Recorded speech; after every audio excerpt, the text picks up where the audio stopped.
¿Cómo arreglar una fotocopiadora estropeada?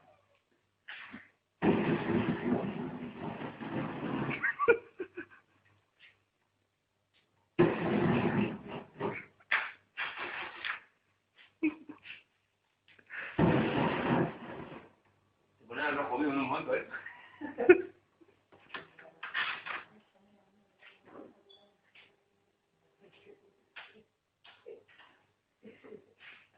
Esta no se radica.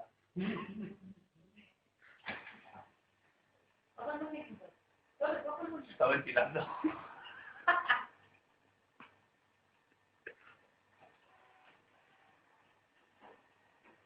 ¿Hay luz? Como podéis comprobar.